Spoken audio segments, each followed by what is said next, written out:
Shalom untuk saudara pendengar yang dikasihi Tuhan Yesus Kristus.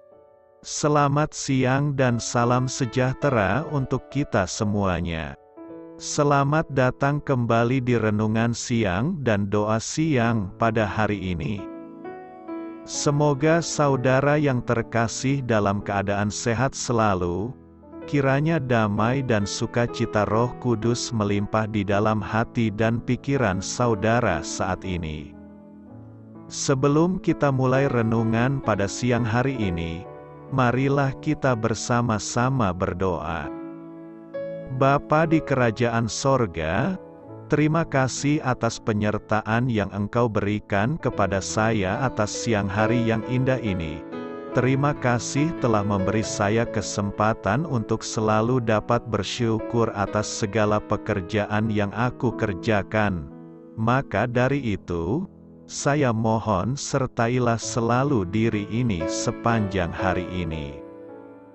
Terima kasih atas berkat Tuhan hingga saat ini aku masih bisa merasakan kebaikan Tuhan dan buatlah agar bibirku selalu mengucap syukur kepadamu.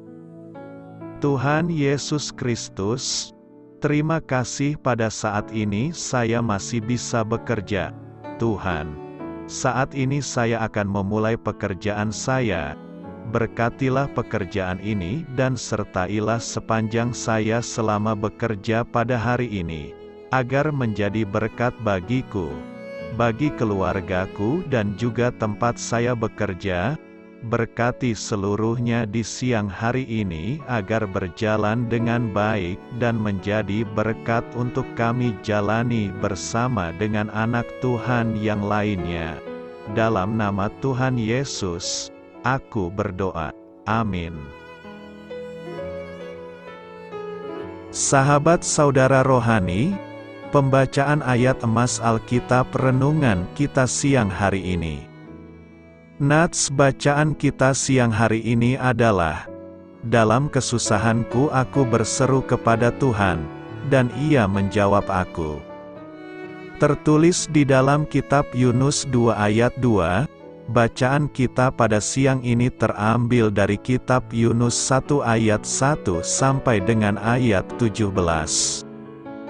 Datanglah firman Tuhan kepada Yunus bin Amitai, demikian, bangunlah, pergilah ke Niniwe, kota yang besar itu, berserulah terhadap mereka, karena kejahatannya telah sampai kepadaku.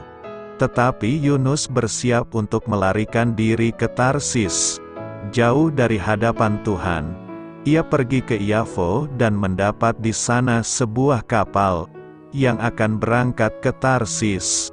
Ia membayar biaya perjalanannya, lalu naik kapal itu untuk berlayar bersama-sama dengan mereka ke Tarsis, jauh dari hadapan Tuhan. Tetapi Tuhan menurunkan angin ribut ke laut, lalu terjadilah badai besar, sehingga kapal itu hampir-hampir terpukul hancur. Awak kapal menjadi takut, masing-masing berteriak-teriak kepada Allahnya, dan mereka membuang ke dalam laut segala muatan kapal itu untuk meringankannya. Tetapi Yunus telah turun ke dalam ruang kapal yang paling bawah dan berbaring di situ, lalu tertidur dengan nyenyak. Datanglah nahoda mendapatkannya sambil berkata, "Bagaimana mungkin engkau tidur begitu nyenyak? Bangunlah, berserulah kepada Allahmu, barangkali Allah itu akan mengindahkan kita, sehingga kita tidak binasa." Lalu berkatalah mereka satu sama lain, "Marilah kita buang undi, supaya kita mengetahui, karena siapa kita ditimpa oleh malapetaka ini." Mereka membuang undi dan Yunuslah yang kena undi. Berkatalah mereka kepadanya, "Beritahukan kepada kami, karena siapa kita ditimpa oleh malapetaka ini? Apa pekerjaanmu dan dari mana engkau datang? Apa negerimu dan dari bangsa manakah engkau?" Sahutnya kepada mereka, "Aku seorang Ibrani, aku takut akan Tuhan, Allah yang empunya langit, yang telah menjadikan lautan dan daratan. Orang-orang itu menjadi sangat takut, lalu berkata kepadanya, "Apa yang telah kau perbuat?" Sebab orang-orang itu mengetahui bahwa ia melarikan diri jauh dari hadapan Tuhan.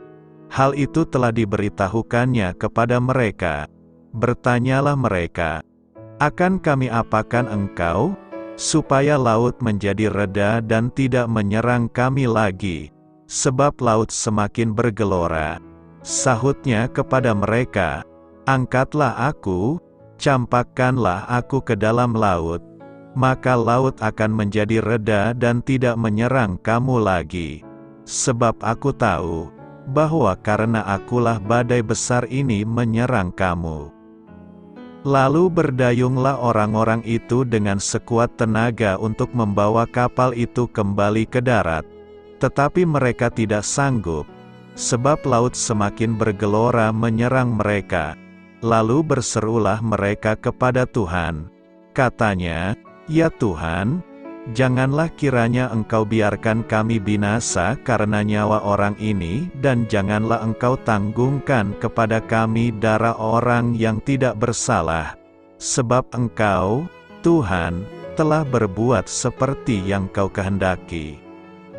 Kemudian mereka mengangkat Yunus, lalu mencampakkannya ke dalam laut, dan laut berhenti mengamuk. Orang-orang itu menjadi sangat takut kepada Tuhan, lalu mempersembahkan korban sembelihan bagi Tuhan serta mengikrarkan nazar. Maka atas penentuan Tuhan datanglah seekor ikan besar yang menelan Yunus, dan Yunus tinggal di dalam perut ikan itu 3 hari 3 malam lamanya. Ayat di atas terambil dari kitab Yunus 1 ayat 1 sampai dengan ayat 17. Mari kita mulai renungan siang kita. Judul renungan kita hari ini adalah Pelajaran dari Yunus. Kata bijak Alkitab hari ini adalah, kita mendapatkan pelajaran di sekolah penderitaan, yang tidak dapat kita pelajari dengan cara lain.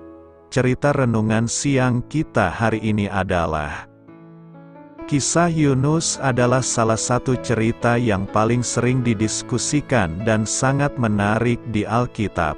Namun, dari semua perdebatan tersebut, ada satu hal yang pasti, Yunus melakukan pencarian jati diri di hotel bawah air yang bau.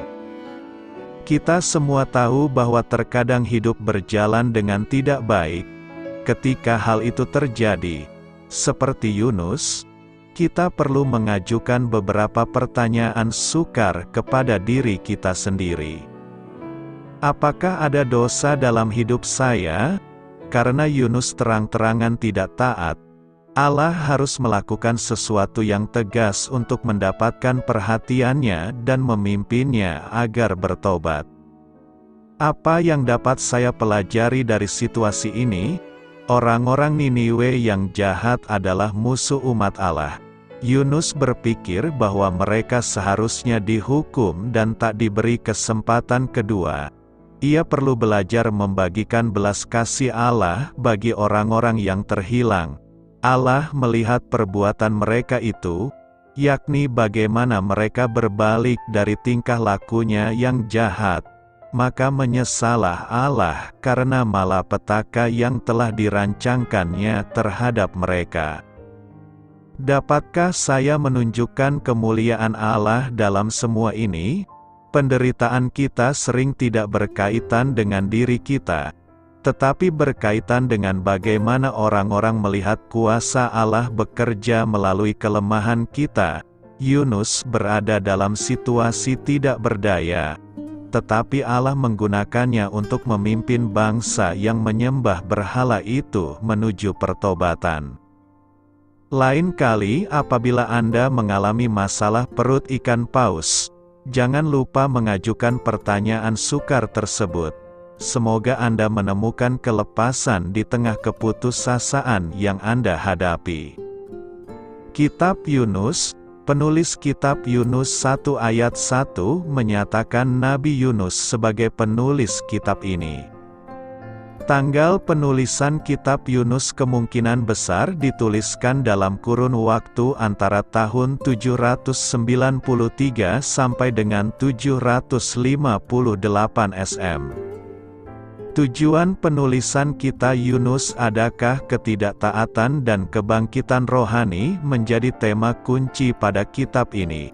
Pengalaman Yunus di dalam perut ikan paus selama 3 hari memberinya kesempatan unik dalam memahami keselamatan, sambil ia bertobat di dalam retret unik ini.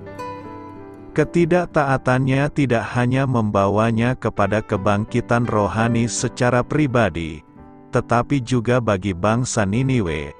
Banyak yang menganggap kebangkitan rohani yang dilakukan Yunus sebagai tindakan penginjilan terbesar di dalam sejarah. Ayat kunci dari Yunus 1 ayat 3. Tetapi Yunus bersiap untuk melarikan diri ke Tarsis, jauh dari hadapan Tuhan.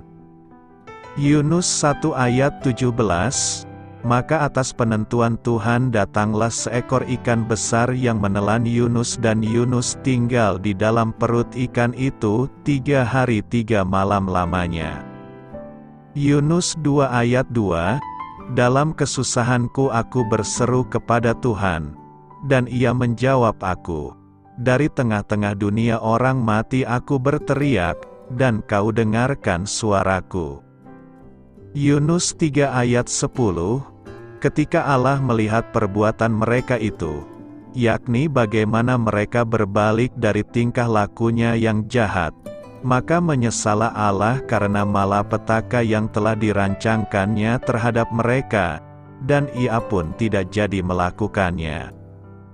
Rangkuman, kesombongan dan ketakutan Yunus membuatnya lari dari Allah. Ia tidak ingin pergi ke Niniwe untuk menyerukan pertobatan pada orang-orang di kota itu, seperti yang diperintahkan Allah kepadanya. Ia menganggap bangsa itu sebagai musuhnya. Apalagi, ia yakin bahwa Allah tidak akan pernah benar-benar menjalankan ancamannya untuk membinasakan mereka. Sebaliknya ia berlayar ke Tarsis, arah berkebalikan dari Niniwe. Tidak lama kemudian muncullah badai yang mengakibatkan para petugas kapal sepakat jika Yunuslah yang menjadi sumber masalahnya. Mereka kemudian melemparnya ke lautan, dan ia ditelan oleh sebuah ikan besar. Di dalam perut ikan itu, selama 3 hari dan 3 malam, barulah Yunus bertobat dari dosanya. Ikan itu pun memuntahkannya ke daratan. Yunus kemudian memulai perjalanan panjang, sekitar 800 km, menuju Niniwe dan memimpin sebuah kebangkitan rohani di kota itu. Namun, ia justru tidak senang dan berterima kasih atas pertobatan kota Niniwe. Yunus kemudian mendapatkan pelajaran, ketika Allah menggunakan angin, sejenis pohon jarak, atau kundur, dan cacing untuk mengajarkannya supaya berbelas kasih. Bayangan Yunus di perut ikan menjadi tipologi Kristus sebagaimana diungkapkan oleh Yesus di dalam Matius 12 ayat 40-41. Yesus menyatakan bahwa ia akan berada dalam kuburan untuk jangka waktu yang sama dengan Yunus ketika ia berada dalam perut ikan paus. Ia kemudian bercerita bahwa sekalipun kaum Niniwe bertobat di hadapan Yunus, para Farisi dan pengajar hukum justru menolak Yesus yang jauh lebih besar daripada Yunus. Sama halnya Yunus membawa kebenaran Allah mengenai pertobatan dan keselamatan kepada kaum Niniwe. Demikian pula Yesus membawa pesan yang sama mengenai keselamatan yang hanya bisa dikerjakan melalui Allah saja. Prakteknya adalah kita tidak bisa bersembunyi dari Allah. Apa yang Ia minta untuk dilaksanakan melalui diri kita pasti akan terjadi, meskipun kita membantah dan tidak bersemangat. Efesus 2 ayat 10 mengingatkan kita bahwa Ia mempunyai rencana bagi setiap orang, dan Ia akan memastikan supaya kita hidup menuruti rancangan-rancangannya. Akan jauh lebih mudah bagi kita jika kita tidak seperti Yunus, langsung tunduk dan taat kepadanya, tanpa ditunda-tunda. Kasih Allah terwujud dalam kesediaannya untuk diakses semua orang, tanpa mempedulikan reputasi, kebangsaan atau etnis kita. Injil disediakan bagi semua orang, di semua zaman. Tugas kita sebagai orang Kristen adalah menjadi sarana Allah dalam memberitakan tawarannya bagi dunia dan ikut bersuka cita bagi keselamatan orang lain. Ini merupakan pengalaman yang ingin Allah bagikan dengan kita. Jangan sampai kita justru iri hati ataupun kesal kepada mereka yang datang kepada Kristus pada detik-detik terakhir, ataupun melalui kisah yang berbeda dengan kita. Selamat memulai karya dalam minggu ini untuk Tuhan. Doa saya menyertai saudara sekalian. Saya memberkati Anda agar sewaktu Anda mencarinya dari Dia, Bapa Surgawi Anda akan memberikan bagi Anda roti harian Anda. Dalam nama Yesus Kristus, Tuhan yang berkuasa atas alam semesta dan menuntun kita kepada iman yang menyelamatkan, Tuhan Yesus menyertai senantiasa. Tuhan memberkati. Amin.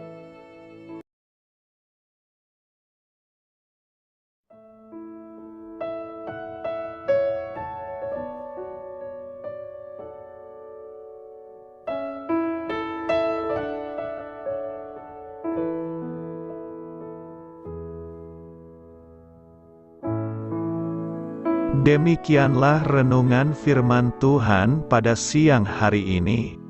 Semoga menjadi kekuatan di dalam hidup kita dan menjadikan kita pribadi yang lebih sukses. Sebelum kita memulai aktivitas hari ini, marilah kita berdoa. Bapa kami yang ada di sorga, terima kasih atas kasih dan kebaikan Tuhan yang begitu besar buat kami.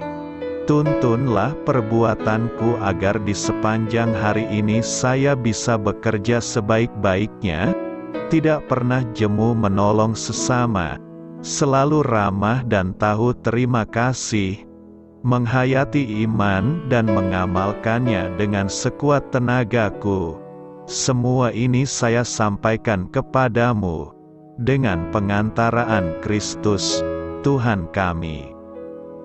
Allah, Bapa kami bersyukur kepadamu, bahwa dengan bekerja kami boleh ambil bagian di dalam karya-Mu mensejahterakan dan membahagiakan umat manusia.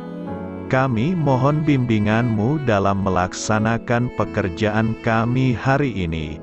Bimbinglah kami agar sanggup bekerja dengan semangat kasih, dengan riang, rajin dan jujur. Terima kasih, Tuhan. Amin. Dalam nama Tuhan Yesus Kristus Tuhan dan Juru Selamat kami, Bapa kami yang baik, kami mengucap syukur dan berdoa. Amin. Biarlah firman Tuhan menjadi pengingat untuk kita semua, bahwa tuntunan dari Roh Kudus akan selalu memberi jalan keluar bagi setiap permasalahan hidup kita, dan memberi kedamaian di hati kita. Amin.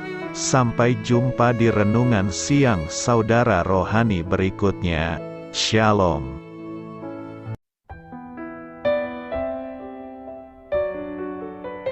Halo untuk semua pendengar saudara rohani yang terkasih di dalam nama Tuhan Yesus Kristus dimanapun berada. Mari dukung kami Tim redaksi renungan harian Saudara Rohani dengan cara memberikan bantuan, kritik dan masukan.